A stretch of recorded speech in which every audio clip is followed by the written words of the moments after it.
Berjumpa lagi semuanya di warung kebanggaan dan penuh kenangan kita semuanya, yakni di warung Bude. Sekarang kita akan kembali diperlihatkan dengan Xiao Yan yang pada saat ini benar-benar telah bersiap untuk pergi ke dunia sensi. Namun Xiao Yan seketika teringat mengenai satu hal lagi yang belum dilakukan oleh Xiao Yan. Xiao Yan pada saat ini teringat mengenai tugas yang diminta oleh R atau nomor 2.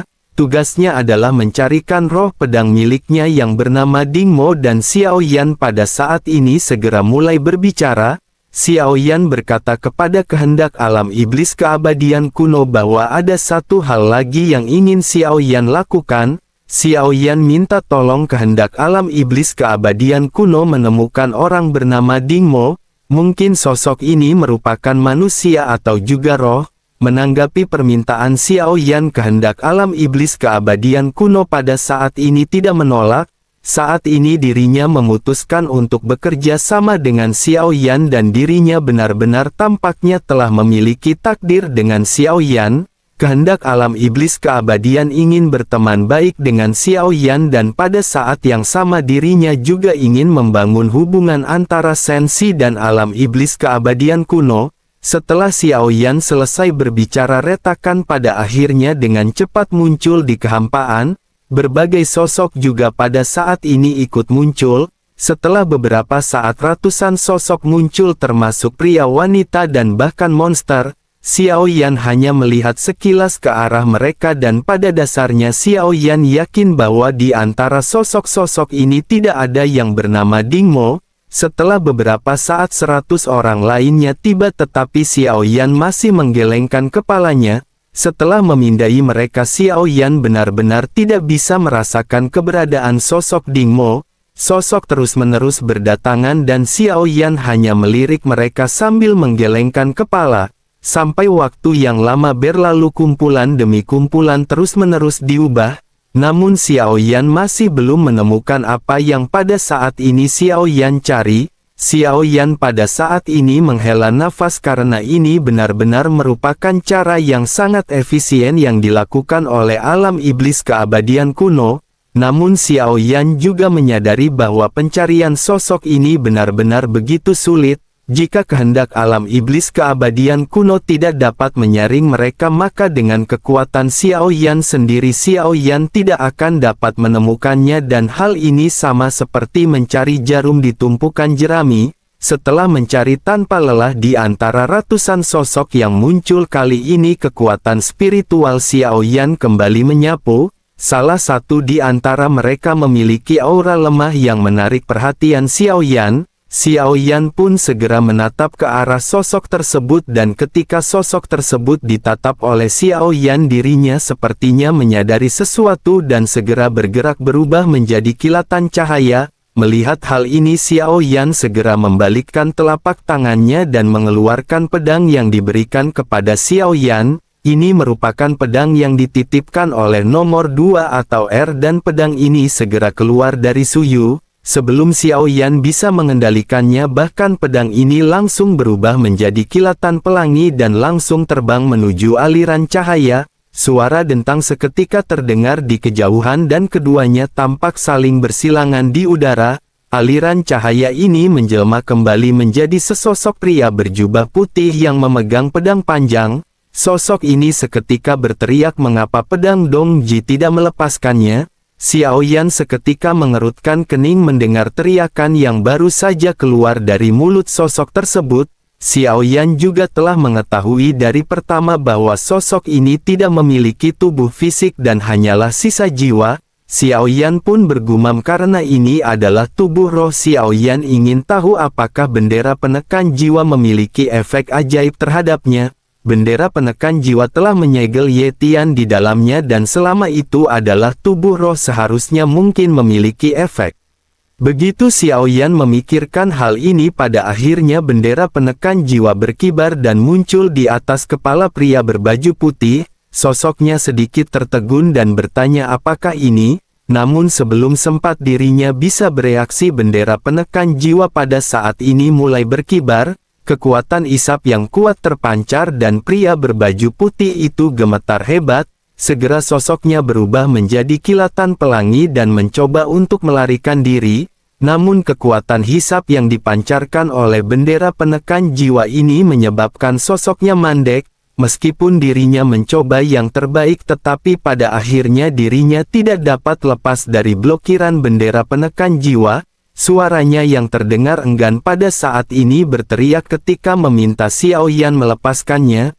Begitu suara ini terdengar pada akhirnya sosoknya pada saat ini segera perlahan-lahan menghilang. Dengan pemikiran di benaknya bendera penekan jiwa pun segera kembali melayang di hadapan Xiao Yan. Pedang panjang yang sebelumnya melesat juga pada saat ini hanya melayang di hadapan Xiao Yan. Tampaknya dirinya telah kehilangan spiritualitasnya setelah pria berjubah putih ini menghilang ke dalam bendera penekan jiwa. Xiao Yan pun melambaikan tangannya dan kembali memasukkan pedang tersebut kembali ke Suyu.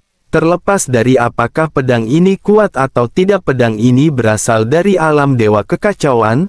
Kecuali jika diperlukan, Xiao Yan akan mencoba yang terbaik untuk tidak menggunakannya.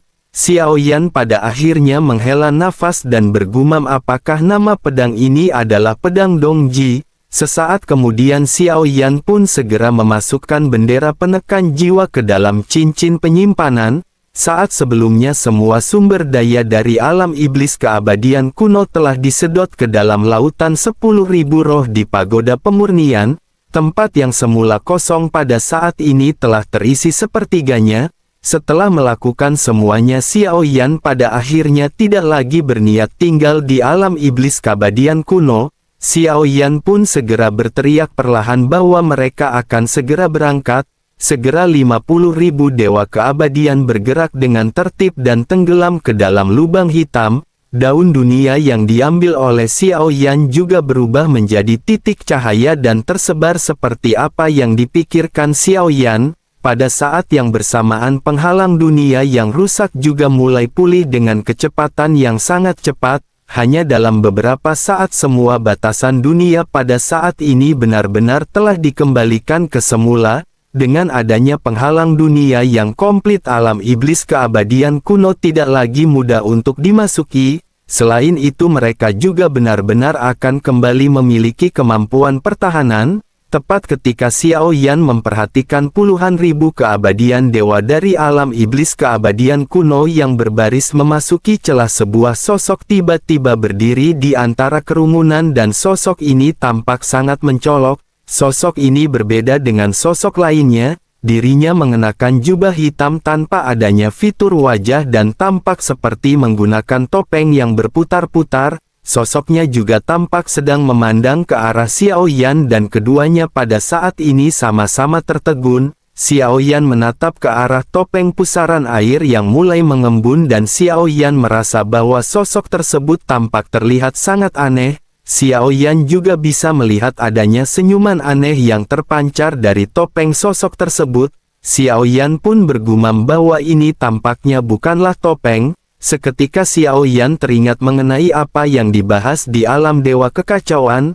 Xiao Yan tanpa sadar bergumam bahwa ini adalah bayangan hitam. Xiao Yan tidak pernah menyangka bahwa bayangan hitam yang disebutkan di alam dewa kekacauan akan muncul di sini. Guntur ekstrim pun seketika muncul di bawah telapak kaki Xiao Yan dan Xiao Yan tidak peduli sama sekali apa kekuatan bayangan hitam ini. Xiao Yan segera bergegas ke depan untuk mencari tahu apakah sesungguhnya yang terjadi.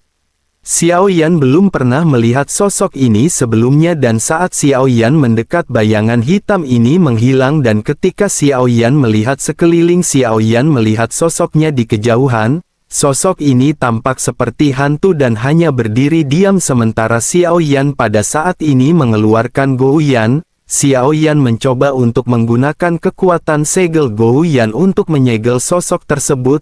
Namun usaha Xiao Yan tetap sia-sia dan tidak peduli seberapa banyak Xiao Yan berusaha untuk mengejarnya, Xiao Yan masih tidak dapat menangkapnya atau bahkan mendekatinya sama sekali. Setelah pengejaran yang berlangsung pada akhirnya sosok hitam aneh ini benar-benar mulai berbicara. Sosoknya hanya menggumamkan kata harga dan kata ini benar-benar seperti guntur yang jatuh di benak Xiao Yan. Hal ini membuat Xiao Yan merasa seolah-olah Xiao Yan sudah gila.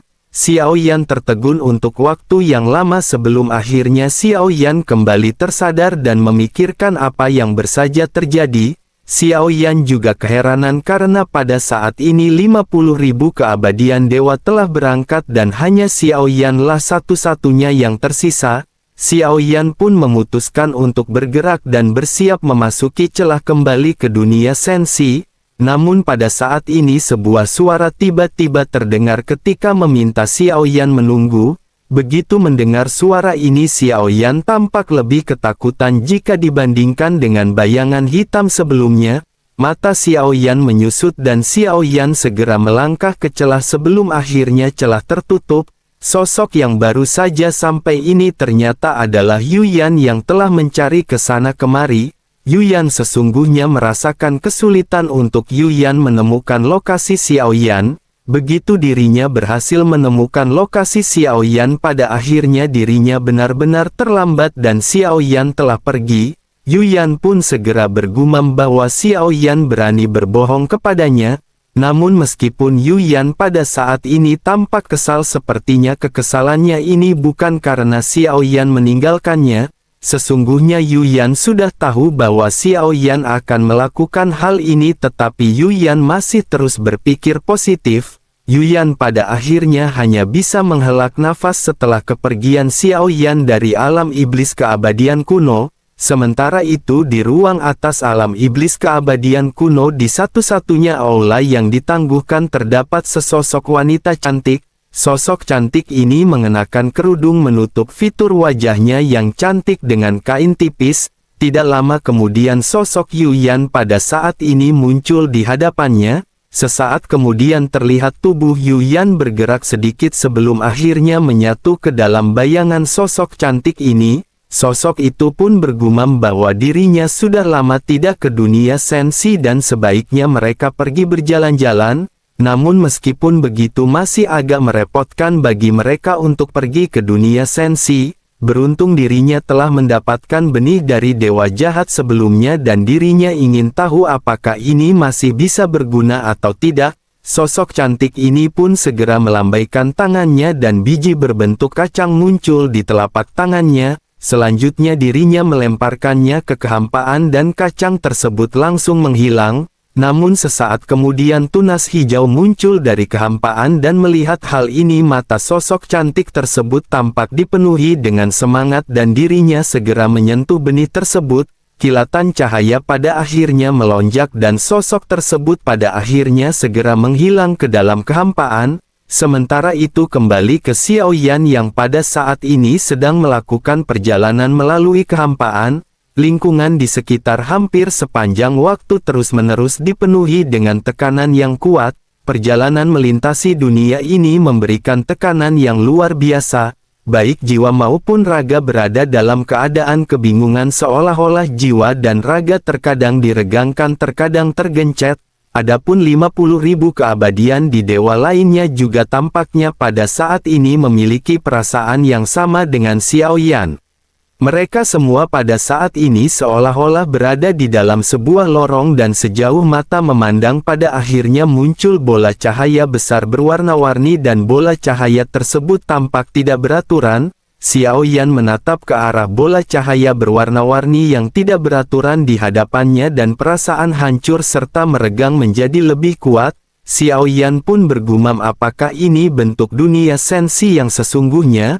Bersamaan dengan hal tersebut sosok ungu kehitaman pada saat ini muncul di belakang Xiao Yan. Sosok ini adalah Ye Tian yang bertanya kepada Xiao Yan mengapa Xiao Yan pergi begitu terburu-buru.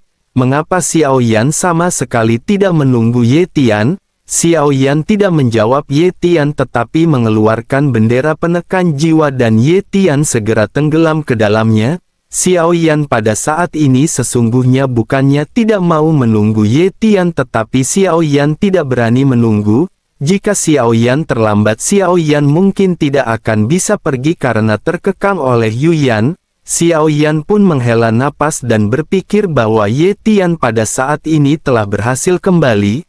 Namun meskipun begitu token alam iblis keabadian kuno Xiao Yan belum lengkap. Xiao Yan memutuskan untuk tidak melengkapinya karena waktu Xiao Yan untuk pergi ke Shenxi benar-benar mepet. Xiao Yan terus-menerus tersedot ke depan dan begitu Xiao Yan mendekat sebelum Xiao Yan bisa mengatakan apapun, kekuatan hisap yang tiba-tiba pada saat ini benar-benar melonjak. Baik Xiao Yan dan 50.000 keabadian dewa dari alam iblis keabadian kuno pada saat ini terus-menerus melakukan perjalanan dalam kekacauan. Mata Xiao Yan juga dipenuhi dengan niat membunuh ketika Xiao Yan bergumam bahwa Xiao Yan kembali lagi ke Shenxi. Setelah beberapa saat pada akhirnya Xiao Yan kembali muncul di kehampaan Laut Barat. Begitu mendarat bintang-bintang yang dilihat oleh Xiao Yan semuanya berwarna abu-abu. Begitu kembali ke Shenxi, Xiao Yan pada saat ini mendapatkan firasat buruk.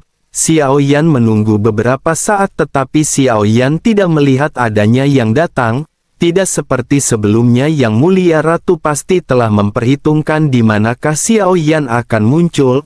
Namun kali ini tidak ada Yang Mulia Ratu atau bahkan orang pesuruh yang diperintahkan untuk menjemput Xiao Yan. Hal ini pada akhirnya membuat kekhawatiran Xiao Yan menjadi semakin kuat. Xiao Yan pada saat ini sedikit bingung dan sebelum Xiao Yan mengetahui situasinya secara keseluruhan, Xiao Yan sebaiknya membawa orang-orang ini ke bintang terdekat. Xiao Yan pada akhirnya segera berteriak ketika memerintahkan semua orang untuk mengikuti Xiao Yan ke bintang terdekat terlebih dahulu. Xiao Yan pada akhirnya sampai di bintang terdekat di mana langit dengan pasir kuning dan tertutup awan hitam tebal. Saat Xiao Yan melihat ke atas, kegelapan menyelimuti bintang tersebut dan keheningan yang mematikan menyebar di sekitar kehampaan Laut Barat. Ketika Xiao Yan sebelumnya pergi adalah target pertama yang dipilih oleh dunia Taixu. Xiao Yan pada saat ini berpikir mungkin setelah waktu yang lama kehampaan Laut Barat benar-benar telah dijatuhkan. Xiao Yan pada akhirnya membagi beberapa tim dan terdiri dari ratusan sosok untuk melihat bintang di sekitar. Xiao Yan pun segera berkata bahwa siapapun yang memakai Void God Armor harus dihabisi tanpa ampun. Tidak ada di antara mereka yang ditunjuk pada saat ini memprotes perintah Xiao Yan dan mereka semua segera bergegas mengikuti perintah Xiao Yan. Sementara itu Xiao Yan duduk bersila dan segera mencoba untuk menghubungi Kui Jun. Meskipun Xiao Yan tidak sepenuhnya merebut tubuh Kui Jun, Xiao Yan memiliki sisa jiwa di dalamnya dan Xiao Yan ingin mencoba untuk mendapatkan beberapa kenangan tentang Shenxi dari Kui Jun.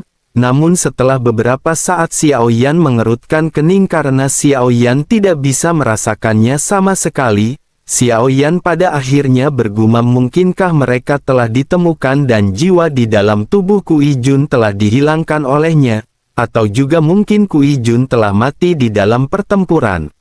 Begitu Xiao Yan memikirkan mengenai Kui Jun yang merupakan Raja Roh, Xiao Yan kembali teringat sosok bayangan hitam sebelumnya. Namun bersamaan dengan hal tersebut pada saat ini seseorang datang maju dan segera menangkupkan tangannya ke arah Xiao Yan. Sosok tersebut berkata bahwa dirinya ingin melaporkan sesuatu. Mereka telah menemukan beberapa kapal besar tidak jauh dari sini. Mata Xiao Yan berbinar begitu mendengar hal ini dan Xiao Yan segera berdiri.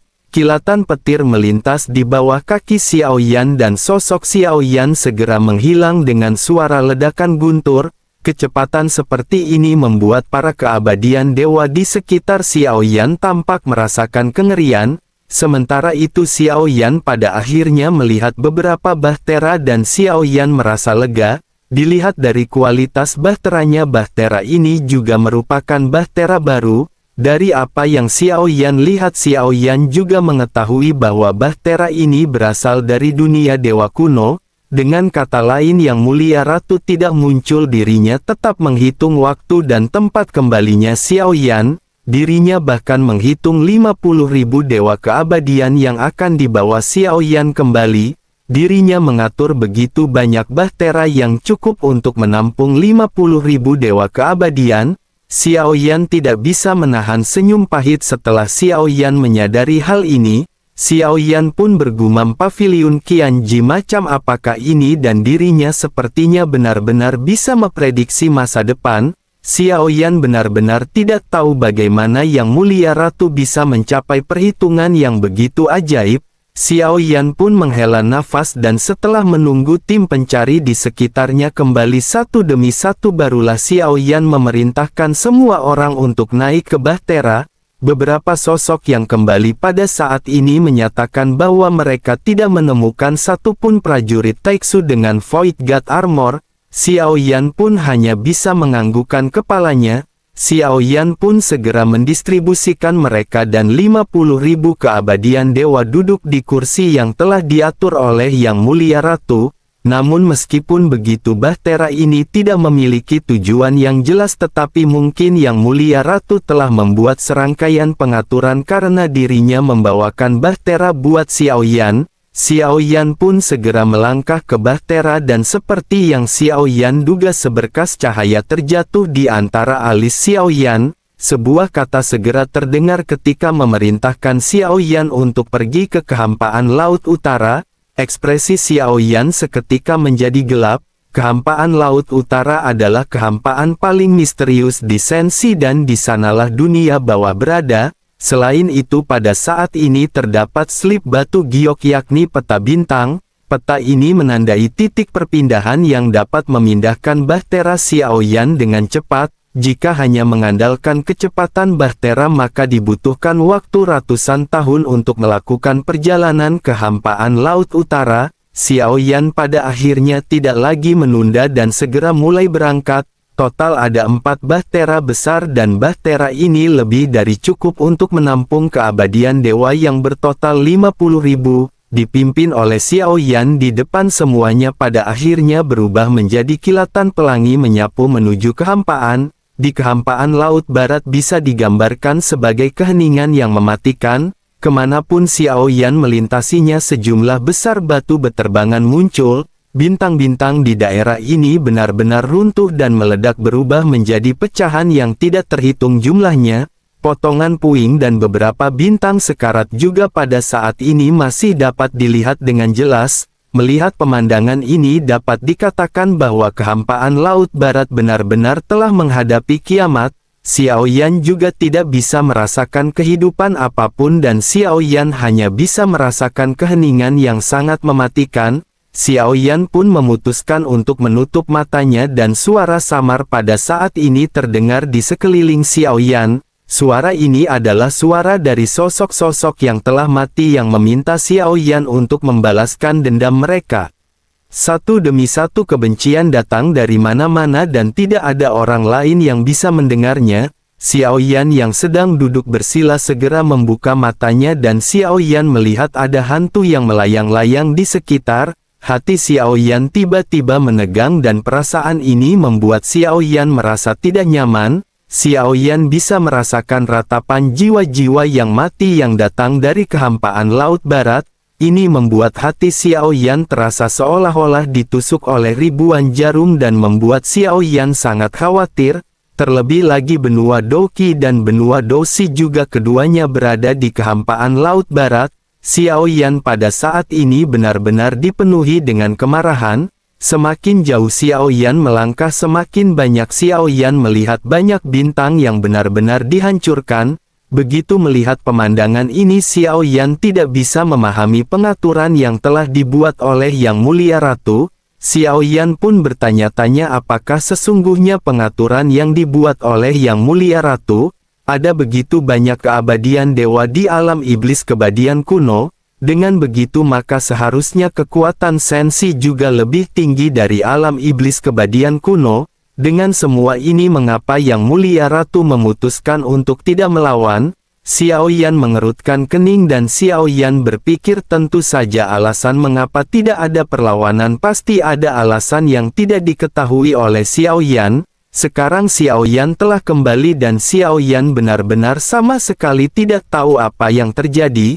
Xiao Yan pada saat ini hanya bisa mengikuti petunjuk yang ditinggalkan oleh Yang Mulia Ratu dan menuju ke kehampaan Laut Utara. Formasi bergerak yang ditinggalkan sebelumnya dapat membuat Bahtera mereka lebih cepat. Dengan adanya kekuatan yang dimiliki oleh 50.000 keabadian dewa, mereka akan dapat dengan mudah memindahkan formasi tanpa Xiao Yan mengambil tindakan. Xiao Yan pun segera menggerakkan formasi dan keempat bahtera yang dipimpin oleh Xiao Yan segera tiba di tepi kehampaan Laut Barat. Sementara itu di sisi lain di depan lubang cacing masih ada beberapa alam bintang yang kuat. Sekte-sekte ini berhasil melakukan perlawanan, tetapi pada akhirnya mereka harus mengungsi dari gempuran Taiksu. Ada juga di antara mereka yang tampak pada saat ini masih berusaha untuk melarikan diri. Terdapat beberapa bahtera dengan sosok-sosok yang pada saat ini menyembunyikan diri mereka. Sosok-sosok ini terlihat duduk bersila dan terluka dengan sangat parah. Jika Xiao Yan melihat bahtera dan sosok-sosok ini, Xiao Yan akan mengenalinya. Ini adalah orang-orang dari alam spiritual. Ada Feng Chan dan Ling Fei yang pada saat ini ekspresinya tampak terlihat pucat. Feng Chan menatap ke arah lubang cacing dan berkata sebaiknya mereka harus segera pergi ke lubang cacing. Selama mereka meninggalkan keampan Laut Barat maka mereka akan aman. Ling Fei pada saat ini menggertakkan gigi dan berkata bahwa mereka pada saat ini sebaiknya menunggu sejenak di tempat ini. Dunia spiritual telah hancur, makhluk-makhluk Taiksu itu telah membantai alam spiritual dengan 30 juta orang yang benar-benar mati. Keduanya pada saat ini tampak menggertakkan gigi sebelum akhirnya air mata menetes di pipi masing-masing. Selain menderita luka yang parah, tentu saja mereka juga merasakan adanya trauma di dalam hati masing-masing. Feng Chan pada saat ini segera berkata bahwa mereka benar-benar tidak akan lagi memiliki rumah di masa depan. Bersamaan dengan keduanya yang pada saat ini menangis terseduh-seduh, tiba-tiba siulan angin pada saat ini segera bergema di kejauhan. Ling Fei pun segera berdiri dan menatap kehampaan di sekitar dengan mata waspada. Feng Chan pada saat ini segera bertanya apakah mereka telah diketahui. Mendengar hal tersebut, Ling Fei segera memerintahkan semua orang untuk mengendalikan bahtera dan pergi dengan kecepatan penuh. Bahtera-bahtera di sekitar pada akhirnya segera melesat sesuai dengan instruksi dari Ling Fei. Namun segera setelah itu cahaya dingin melonjak dari kejauhan dan menghantam beberapa bahtera.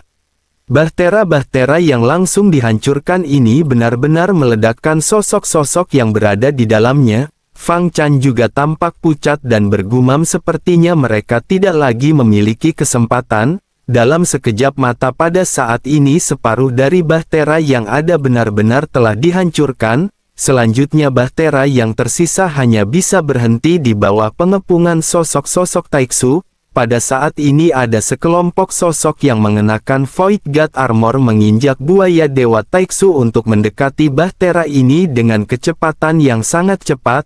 Di bahtera tempat Feng Chan dan Ling Fei berada, semua orang pada saat ini berdiri dan bersiap untuk bertempur sampai mati. Sementara itu pada saat ini Feng Chan yang tampak lemah segera mulai bergumam kepada Ling Fei. Feng Chan menatap ke arah kehampaan dan berkata apakah dirinya pada saat ini berhalusinasi.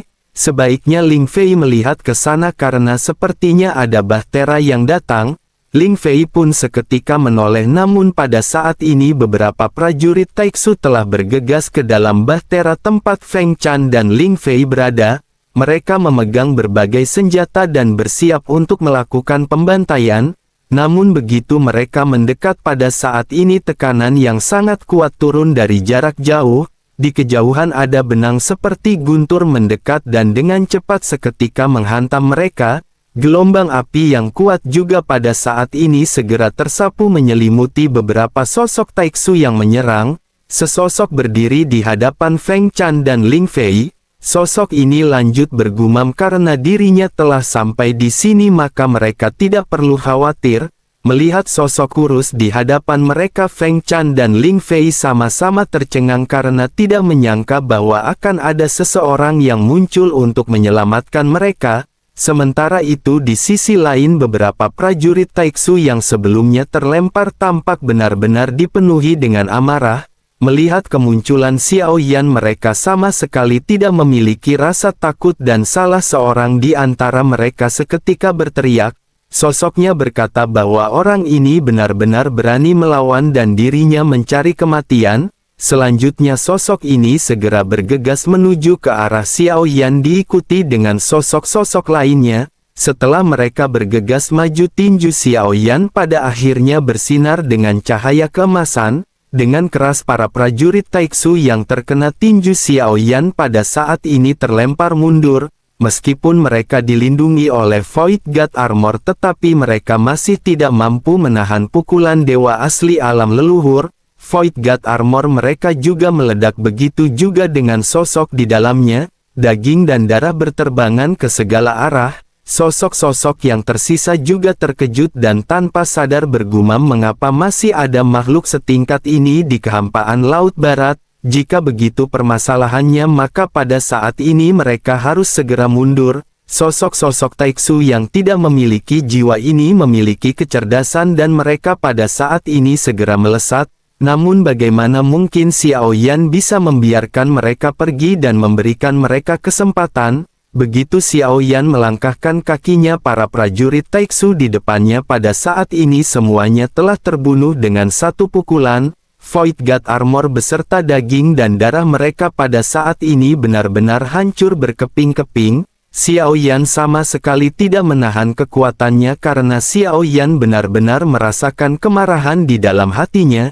Ini tidak hanya kemarahan Xiao Yan melainkan kemarahan yang terkondensasi dari banyak sosok yang telah mati. Xiao Yan pun menggertakkan giginya sebelum akhirnya Xiao Yan menghela nafas sebelum akhirnya kembali memandang ke arah Feng Chan dan Ling Fei. Xiao Yan lanjut berkata bahwa mereka benar-benar sudah lama tidak bertemu. Bukankah mereka sudah meninggalkan kehampaan Laut Barat?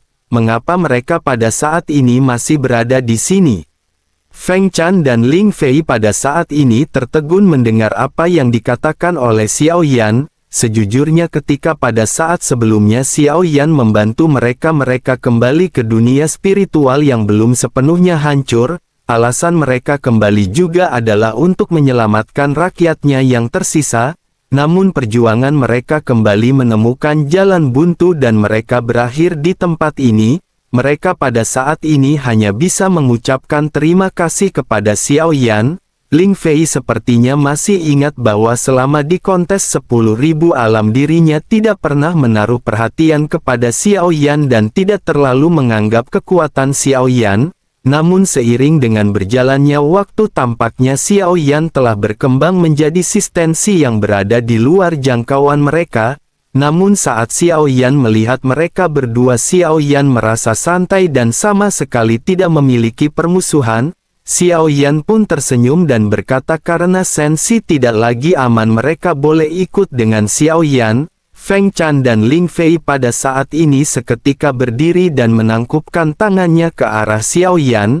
Anggota lainnya juga segera melakukan hal yang sama dan benar-benar memberikan hormat kepada Xiao Yan. Bagaimanapun mereka menganggap Xiao Yan adalah penyelamat mereka.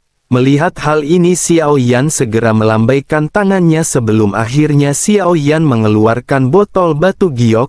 Xiao Yan berkata bahwa ini adalah ramuan penyembuh dan mereka bisa mengambilnya untuk dibagikan kepada semua anggotanya. Dengan situasi sensi pada saat ini tidak mungkin bagi mereka untuk membeli pil meskipun mereka mau.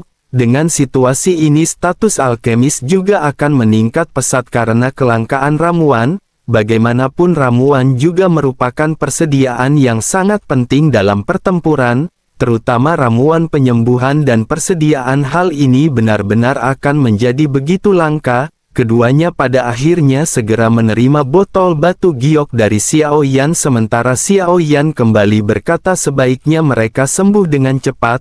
Mereka harus bisa bertahan dalam bencana karena mereka harus membalaskan dendam anggota mereka yang telah mati. Begitu selesai berbicara Xiao Yan pada akhirnya segera memerintahkan 50.000 pasukannya untuk bergegas. Xiao Yan berteriak siapapun di antara mereka yang menemukan orang dengan Void God Armor harus dihabisi tanpa menyisakan satupun di antara mereka. Sosok-sosok ini seketika mengangguk di bawah arahan Xiao Yan dan Xiao Yan pada akhirnya kembali menatap ke arah lubang cacing. Setelah beberapa saat Xiao Yan pada akhirnya memutuskan untuk melesat ke arah lubang cacing dan kembali melakukan perjalanan menuju warung Bude Yanti untuk membeli kopi tubruk.